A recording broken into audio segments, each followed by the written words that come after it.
여러분 안녕하세요. 핫설입니다. 오늘의 첫 번째 사연 또 거시기한 사연이에요. 제목 야 손주 좀 놔라. 네 아들 응앙. 여러분 안녕하세요. 저는 결혼 5년차 30대 평범한 여자입니다.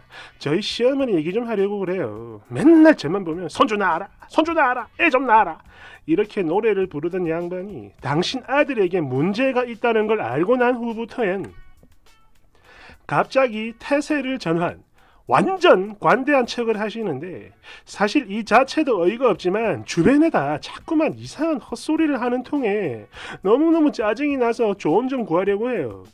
일단 여러분의 이해를 돕기 위해 그 전 상황에 대해 먼저 몇 마디만 쓰겠습니다. 일단 저 같은 경우 예전부터 그랬어요. 그러니까 결혼 전부터 늘 생각했던 게 바로 내 인생에서 아기는 절대로 없어 였어요. 사실 아기 자체가 싫어서 그런 건 아니고 제 주변 친구들이나 언니들을 보면서 저도 모르게 생각이 점점 확고해진 그런 경우인데요. 일단 키우기가 힘든 것도 이유가 되겠고 현실적으로 육아할 때 들어가는 그 비용이나 일에서의 커리어 같은 것도 뭐 이유가 되겠지만 그중에 제일 큰 이유는 이거였죠.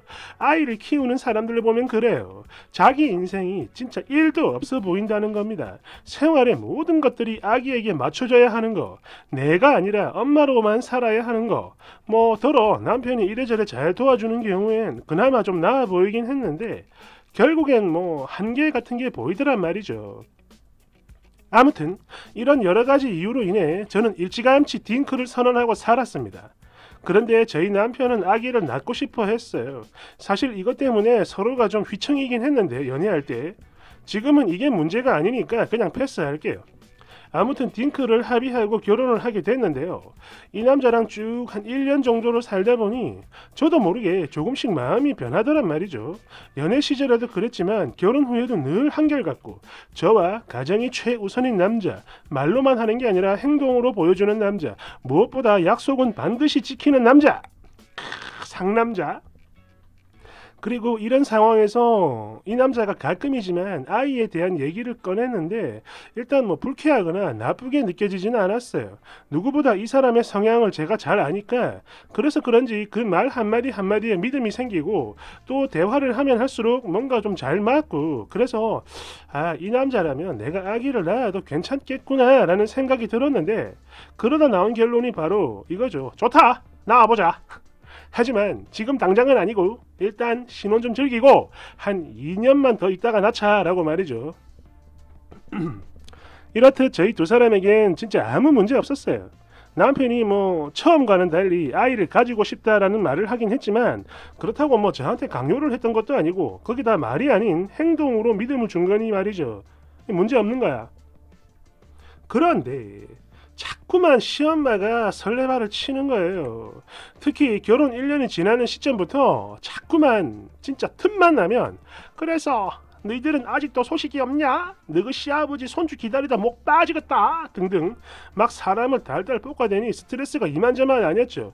더군다나 저희 두 사람이 아이를 낳기로 합의가 된 후에 어머님 저희 지금은 아니고요 좀만 더 있다가 가지기로 땡땡씨랑 얘기했어요. 이렇게 분명히 얘기를 했는데도 자꾸만 연락을 해가지고는 아직이가? 아직이야? 아직이냐고? 아직 소식 없어? 진짜 툭하면 이러니까 나중에 막 들들 볶이던 남편도 짜증이 났나 봅니다. 좀 엄마 그만 좀 해라. 우리가 뭔 밥솥이가 뭘 자꾸 물어봐. 때 되면 다 되는 건데 이렇게 막 대놓고 막 면박 주고 버럭 해봤지만 소용없었어요. 아무튼 그렇게 또 한 2년이라는 시간을 더 보냈고요. 이제 슬슬 아기를 가지려 하는데 기왕 하는 거 몸은 건강한지 알아보자 해가지고 혹시나 뭐 유전병이나 그런 게 있으면 안 되니까 문제 있을까봐 저희 두 사람 종합검진을 받았는데 헐 남편이 불임인 거예요. 아니 조금 더 정확히 말을 하자면 한없이 불임에 가까운 난임 판정을 받은 거죠. 이때 저희 남편은 뭐 당연히 실망을 했고 그런데 저야 뭐 원래부터 낳기 싫었던 사람이니까 남편한테 괜찮아 너무 기죽지 마 이렇게 말을 해주면서 위로를 했습니다. 그리고 저희 친정 부모님은 그래요. 뭐 제가 예전부터 늘 애기 안 낳을 거라고 노래를 부르며 이렇게 살았기 때문에 아무 상관없습니다. 근데 문제는 시어머니죠. 당신 아들 속이 썩어 문드러지는 것도 모르고 자꾸만 틈만 나면 손주 타령을 하는 거예요. 특히나 이쯤 3년죠. 정말 심했습니다. 아니 벌써 3년이 넘어가는데 아직도 소식이 없냐? 그러다 결국엔 폭발한 우리 남편이 하루는 시댁에 찾아가서 그냥 이 모든 걸 말을 했어요. 나 때문이라고! 그러자 두 분 다 그래요. 많이들 놀라셨는지 말문이 막혔나 봅니다. 한동안 그냥 가만히 얼어 계시더군요. 그리고 그렇게 한참을 그러고 계시다가 아버님은 당신 아들의 어깨를 툭툭 쳐주며 밖으로 나가셨고, 어머님은 눈만 꿈뻑꿈뻑 놀란 토끼 눈으로 남편과 제 얼굴을 번갈아가며 쳐다봤습니다. 그리고 마치 폭풍 전야 같은 그 침묵 속에서 드디어 정신을 차리셨는지 아이고 이놈아 이렇게 막 울면서 당신 아들의 가슴을 때리셨죠. 그리고 그렇게 넘어갔어요. 아니 그 날만 넘어갔죠. 그 뒤로는 시험관 해봐라, 이거 해봐라, 저거 해봐라, 어쩌고 저쩌고 이러면서 또 사람을 들들들 볶는데, 시험관 이거 정말 힘들잖아요. 그리고 한다고 해서 반드시 된다라는 보장도 없고 말이죠. 거기다 남편도 낯선 곳에서 홀로 해야 하니까 그게 엄청 싫었을 거고, 그래서 저희 둘은 그랬어요. 운명을 받아들이고 시험관이나 그런 어떤 임신을 위한 그 어떤 시도도 없이 그냥 알콩달콩 평생 우리 부부끼리만 살기로 합의를 했는데, 어머님이 포기를 안 하는 거예요. 장남이랑 결혼을 했으면 애 하나는 낳아야지, 시험관이 힘들면 뭐가 얼마나 힘들다고 그러냐, 설령 우리 땡땡이가 싫다 해도 네가 설득을 해야지, 이렇게 포기를 해서야 되겠냐 등등 이러면서 당신 아들이 아닌 저를 계속 쪼으셨는데, 그러다 한 번은 머리 끝까지 분노한 저희 남편이 시댁을 찾아가 완전 엎어버렸어요. 진짜 뒤집어 엎어버렸죠. 그 뒤로는 정말 거짓말처럼 손주 타령 쏙 들어갔습니다. 그런데 그 대신에 이상한 버릇이 생겼어요. 그러니까 이게 뭐냐면, 저희가 결혼한 지 좀 시간이 이제 5년 됐으니까, 근데 그때는 이제 3년 됐으니까 어머님 주변에서 아니 아들내는 아기를 안 낳나? 이런 소리가 좀 나왔나 봐요. 그런데 그 사람들한테 그게 우리 아들한테 문제가 있어서 이런 말을 할 수는 없으니까 살짝 둘러대는 거, 이건 저도 이해를 하겠는데 근데 이건 뭐야 이게.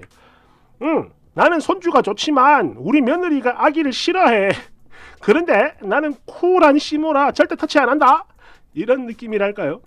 애 안 낳는 며느리한테 엄청 관대한 시어머니. 아무튼 이런 요상한 코스프레를 하는 거예요. 물론 이때 저를 대놓고 까는 건 아닌데 이제 둘러치는 거야. 이제 후려치는 거죠. 대충 예를 들면 이래요. 만약 주변에서 애 안 낳아? 이렇게 물어보면, 그럼 당신 아들에게 문제가 있다라는 건 쏙 빼놓고 하는 말이 이겁니다. 아, 그게 우리 애들은 그래. 지들 살기 바쁘고 하니까 아기는 낳기 싫은가 봐. 그런데 낳는다 하더라도 그건 우리 며느리가 낳는 거지 내가 낳는 건 아니니까. 호호호호. 아이고, 손주가 없으면 없는 거지 뭐 어때? 그리고 듣자 하니 요즘 젊은 애들 사이에선 이게 유행이라 하더만. 그러니까 우리 같은 늙은이들은 설치지 말고 그냥 가만히 있어야 해. 자식 문제는 엄연히 이 아이들이 선택할 문제고, 내가 거기서 이래라 저래라 하면 못 쓰는 거야. 깔깔깔깔깔깔깔. 어떤 느낌인지 아시겠어요? 아무튼 이렇게 쿨리 풀풀 진동하는 대사를 치고 나면 주변에서 엄청나게 칭찬을 해요. 이야, 이 시대에 깨어있는 진정한 시어머니라며 말이죠. 그런데 문제는 여기서 끝나는 게 아니고, 어머님이 저러고 나면 항상 그 뒤에 후폭풍 화살이 저한테 날아옵니다. 친척이나 시댁 동네 어른들이 저만 보면 그래요. 아이고 세상에, 저런 시어머니 만나는 거 그거 진짜 쉬운 거 아니다. 며느리가 잘해야겠네. 그래도 너그 시어매가 말은 저렇게 해도 속은 그게 아닐 낀데 손주 없는 시어머니 많이 속상하겠네. 허허허허. 진짜 야, 진짜 늘 이러다 보니 남편도 어머님한테 그래요. 엄마 제발 좀 그만해 라고 말이죠. 하지만 역시나 소용이 없어요. 그러다 작년 여름 제사를 지내러 갔는데, 제사 지내고 밥 먹고 다 같이 둘러앉아 과일 먹을 때였어요. 그 많은 사람들, 친척들 앞에서 또 이런 소리를 하는 거예요. 어머님이. 이때 저도 같이 있는데, 거기다 특히 이날은 평소보다 더 심했어요. 더 심했어. 그래서 저도 이때 너무 화가 나 수박을 우걱우걱 씹으며 그랬습니다. 아이씨, 뭔 수박에 씨가 이렇게 많아. 내년에는 씨 없는 수박 사와야겠다. 나는 씨 없는 수박이 좋아요. 허허허 하면서 씨를 이러면서 제 나름 저격을 좀 했더니 나중에 친척들 다 돌아가고 엄청나게 혼났어요. 거기서 왜 씨 타령을 하냐며 버릇없다고. 근데 이날은 저도 완전 빡쳤거든요. 그래서 작정하고 대들면서 싸웠죠. 어머님, 자꾸 저희가 노력을 안 한다, 우리 며느리가 애 싫어해서 안 낳는다, 이런 말씀 자꾸 하면 저도 그냥 다 말해버릴 거예요. 이렇게 확 질렀더니 좀 잠잠하나 싶었는데 요 최근 들어 또 시동을 걸어요. 거기다가 제일 화가 나는 게 이거야. 이런 속사정을 전혀 모르는 남들은 관대하고 생각이 트인 시어머니를 만나서 좋겠다. 그런데 너는 뭐냐? 너무한 거 아니냐? 이러면서 저를 자꾸 나쁜 며느리가 되는 거예요. 저는 너무 짜증납니다. 진짜 마음 같아서는 우리 남편이 고자라니까 이런 말을 하고 싶지만 그럼 또 우리 남편이 너무 불쌍하잖아. 오늘도 제사에 가야 하거든요. 그래서 글 쓰는 겁니다. 그리고 저희 남편이 아까 전화로 엄마 잘 들어, 만약 오늘 또 그런 소리 하면 나한테 문제 있다는 거 내가 다 말할 거야, 이러면서 협박을 해놓긴 했는데 그래도 스트레스 받습니다. 그냥 오늘 회사에 야근 있다 하고 가지 말까요? 근데 아무리 늦어도 꼭 오라고 하시니까 돌아버리겠습니다. 야, 이 엄마 참 댓글 1번, 자기 아들한테 흠이 있는 거 덮으려고 며느리를 완전 바보 등신으로 만드는 그런 시어머니네요. 그런 소리를 듣고 왜 가만히 있습니까? 자꾸 그렇게 가만히 있으니까 해도 되는 말인 줄 알고 그렇게 씨부리는 거야. 그러니까 나중에 또 그 소리 하면 정색하고 말하세요. 이 할매야, 네 아들이라고. 2번, 지 아들한테 문제가 있는 걸 알면서도 저딴 소리를 한다. 만약 며느리가 불임이라면 바로 이혼을 시켰겠네요. 아들이 불임이면 미안해서 나 같으면 입도 뻥끗 못하겠구만. 어떻게 거기다 대고 시험관 이런 말을 하노? 그거는 뭐 거저하는 줄 아는 건가? 아이고 뻔뻔하기도 해라. 본인 아들이 문제거늘 손주 타령이 웬 말이야. 정말 제정신이 아닌 할매네요. 3번, 뭐? 나는 관대하다? This is Sparta! 라고 외치면서 그 할매 배때지를 발로 뻥 차주세요. 떠났나. 야, 이 할매 그 뭐라고 하죠? 그 태세 전환, 그 롤에 나오는 겁니까? 우디르? 야, 저 할매 어딜 갖다 놔도 잘 살겠어. 이빨이 보통이 아니네요. 감사합니다, 여러분. 거짓말? 모르겠다.